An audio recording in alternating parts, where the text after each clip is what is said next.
Selamat pagi Bapak Ibu Saudara yang dikasihi Tuhan Yesus. Pada pagi hari ini mari kita merenungkan firman Tuhan yang terambil dari Kejadian 25 ayat 1 sampai 34. Di dalam kitab Kejadian 25 ini kita akan belajar tentang bagaimana janji Tuhan digenapi kepada Abraham. Abraham adalah seorang yang sungguh taat dan takut pada Tuhan, di mana dia mendengarkan perintah Tuhan dan apa yang diperintahkan Tuhan dia lakukan dengan sungguh-sungguh hati dan dengan tulus hati. Karena itu Tuhan memberikan janji kepada Abraham, dan ketika Tuhan berjanji pasti akan digenapi. Hanya waktunya itu Tuhan juga yang tahu. Demikian juga Abraham taat kepada Tuhan untuk menantikan janji Tuhan. Dan di dalam pasal 25, Kejadian pasal 25 ini, maka janji Tuhan digenapi pada Abraham, yaitu di mana Abraham menjadi bapak bagi banyak bangsa. Itu janji yang diberikan Tuhan, dan itu diutarakan oleh Tuhan di dalam Kejadian 17 ayat 4. Bahkan di dalam menggenapi janji Tuhan itu, Tuhan menggenapinya, yaitu di mana Abraham mendapatkan anak-anak dari keturunan Ketura. Kalau kita lihat di sini, keturunan Ketura itu di dalam Kejadian 25 ayat 1 sampai 4.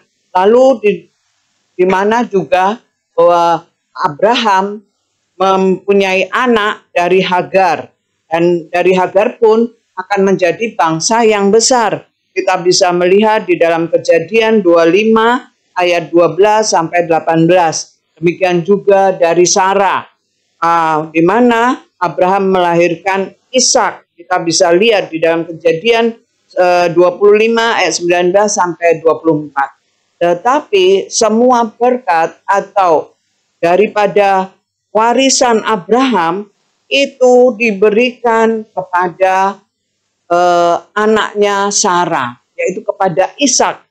Di mana kita bisa lihat di dalam ayat 5 di dalam firman Tuhan ini dikatakan Abraham memberikan segala harta miliknya kepada Ishak. Nah, Ishak adalah anak yang dijanjikan Tuhan. Jadi bukan yang lainnya. Memang Abraham punya banyak anak, tetapi Tuhan memberikannya hanya kepada Ishak sebagai ahli warisnya.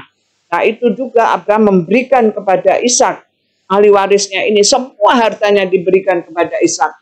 Sedangkan yang lainnya hanya harta berapa yang Abraham mau. Demikian.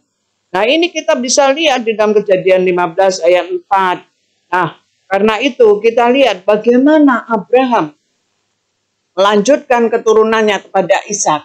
Dan Ishak itu meneladani iman atau memiliki iman yang diberikan Abraham. Itu terlihat dari mana? Karena dia sudah mengalami waktu dikorbankan. Mau dikorbankan di Gunung Sinai itu. Tapi apa? Tuhan memberikan pengganti daripada Ishak. Karena itu Ishak belajar daripada bapaknya. Iman yang kuat kokoh di dalam Tuhan. Demikian juga kita. Marilah kita belajar kepada orang-orang yang membimbing kita.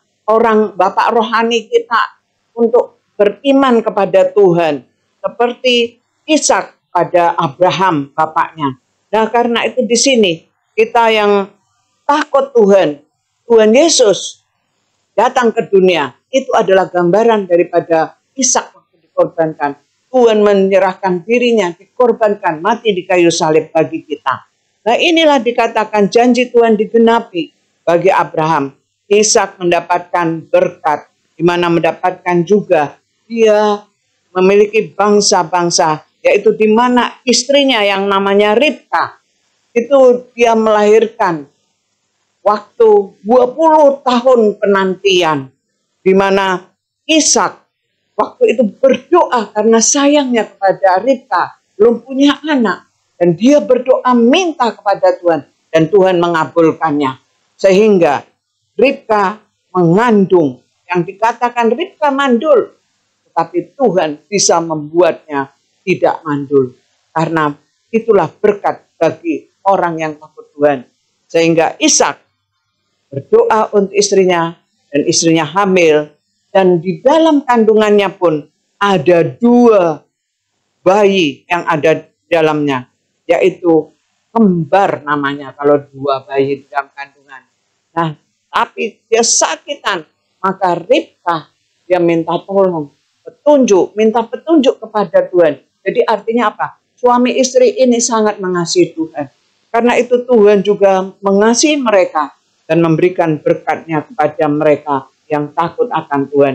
Dan 2 kandungan itu, kalau kita lihat, janji Tuhan digenapi. Di dalam ayat 23 dikatakan, di dalam ayat 23 itu dikatakan firman Tuhan ini berkata,